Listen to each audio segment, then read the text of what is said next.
அன்பு நேயர்களுக்கு கனிவான வணக்கம். சி.வி. சண்முகம் அணி தாவேகாவிற்கு ஆதரவு. தாவேகா அமைச்சரவையில் சி.வி. சண்முகம் அணிக்கு 4 அமைச்சர்கள், காங்கிரசுக்கு 2 அமைச்சர்கள். கட்சி தொடங்கி 2 ஆண்டுகளில் தாங்கள் சந்தித்த முதலாவது தேர்தலிலேயே தாவேகா 108 இடங்களில் வெற்றி பெற்று தனிப்பெரும் கட்சியாக உருவெடுத்தது. ஆட்சி அமைக்க 118 என்ற இலக்கை அவர்களால் அடைய முடியாவிட்டாலும் தொடர்ந்து கூட்டணி கட்சிகளினுடைய ஆதரவோடு நேற்று முதலமைச்சர் விஜய் அவர்கள் பதவி பிரமாணம் செய்து கொண்டார். அவரோடு சேர்ந்து 9 அமைச்சர்கள் பதவி பிரமாணம் செய்து கொண்டார்கள். மேலும் அமைச்சரவை விரிவாக்கம் இனிவரும் காலங்களில் நடைபெறும் என்று சொல்லப்பட்டு வருகிறது. மேலும் எதிர்க்கட்சி வரிசையில் இருந்த அதிமுக 3வது இடத்திற்கு தள்ளப்பட்டது. அதிமுக கூட்டணி இந்த தேர்தலில் 53 இடங்களில் வெற்றி பெற்றிருந்தார்கள். அதிமுக மட்டும் தனித்து 47 இடங்களில் வெற்றி பெற்றிருந்தது. சி.வி. சண்முகம், விஜயபாஸ்கர், எஸ்.பி. வேலுமணி போன்றவர்கள் நாம் தாவேகாவிற்கு ஆதரவு அளித்து அமைச்சரவையில் இடம்பெற வேண்டும்.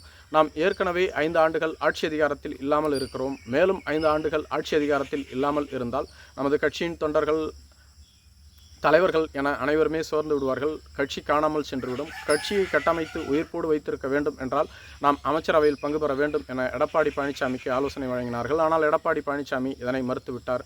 ஒரு கட்டத்தில் பாஜகவினுடைய ஆதரவோடு திமுக, அதிமுக கூட்டணி அமைத்து எடப்பாடி பழனிசாமியை முதலமைச்சராக்கக்கூடிய வேலைகளும் நடைபெற்று வந்தது.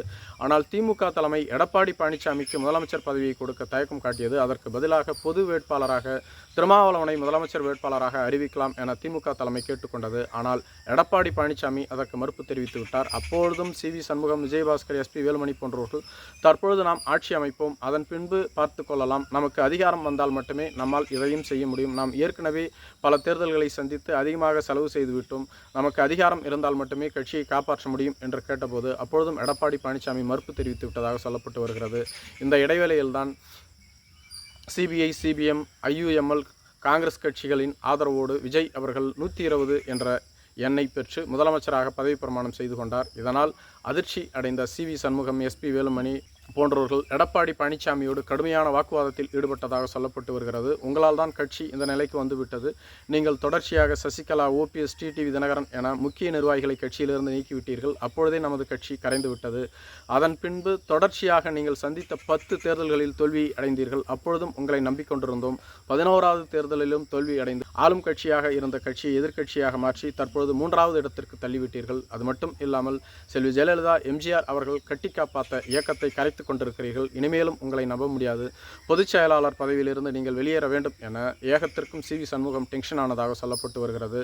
ஒரு கட்டத்தில் சி.வி. சண்முகம் எடப்பாடி பழனிசாமியை அடிப்பது போன்று எழுந்து நின்று ஆவேசமாக கையை நீட்டி பேசியதாக சொல்லப்பட்டு வருகிறது. எடப்பாடியும் அதே போன்று பேசியதாக சொல்லப்பட்டு வருகிறது.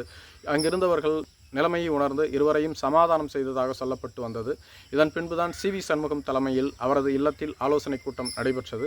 அந்த ஆலோசனை கூட்டத்தில் அதிமுகவிற்கு இருக்கக்கூடிய 85 மாவட்ட செயலாளர்களில் 30 மாவட்ட செயலாளர்கள் கலந்து கொண்டார்கள் என்றும், இதேபோன்று 37 சட்டமன்ற உறுப்பினர்களினுடைய ஆதரவு அவர்கள் இருப்பதாகவும் சொல்லப்பட்டு வந்தது. அதே சமயத்தில் நேற்று இந்த கூட்டத்தில் 29 சட்டமன்ற உறுப்பினர்கள் கலந்து கொண்டதாக சொல்லப்பட்டு வருகிறது. இதேபோன்று பொதுச் செயலாளர் எடப்பாடி பழனிசாமியின் இல்லத்திலும் தனித்து ஆலோசனை நடைபெற்றது. இந்த ஆலோசனை கூட்டத்தில் வெறும் 10 மாவட்ட செயலாளர்கள் கலந்து கொண்டார்கள் என்றும் 10 சட்டமன்ற உறுப்பினர்கள் தான் கலந்து கொண்டார்கள் என்றும், தற்பொழுது பெரும்பான்மை பலம் சி.வி. சண்முகம், எஸ்.பி. வேலுமணி மற்றும் விஜயபாஸ்கர் என்ற மூவர் அணிக்குத்தான் இருப்பதாகவும் சொல்லப்பட்டு வருகிறது. இதனால் எடப்பாடி பழனிசாமிக்கு இது மிகப்பெரிய பின்னடைவாக பார்க்கப்பட்டு வருகிறது. மேலும் நேற்று முதலமைச்சர் விஜய் அவர்களை சந்தித்து தங்களது கட்சியின் ஆதரவை அளிக்க சி.வி. சண்முகம் நேரம் கேட்டதாக சொல்லப்பட்டு வருகிறது. முதலில் விஜய் அவர்கள் தயக்கம் காட்டுவதாகவும் சொல்லப்பட்டு வருகிறது. காரணம், கம்யூனிஸ்ட் கட்சிகள் இவர்களின் ஆதரவை பெற்றால் வெளியேறி விடுவார்களோ என்ற பயம் இருந்து வருகிறது. அதே சமயத்தில் நேற்று முதலமைச்சராக பதவியேற்ற விஜய் அவர்கள் விழாவில் வந்தே மாதரம் தேசிய கீதத்திற்கு பின்பு தமிழ்தாய் வாழ்த்து பாடப்பட்டதால்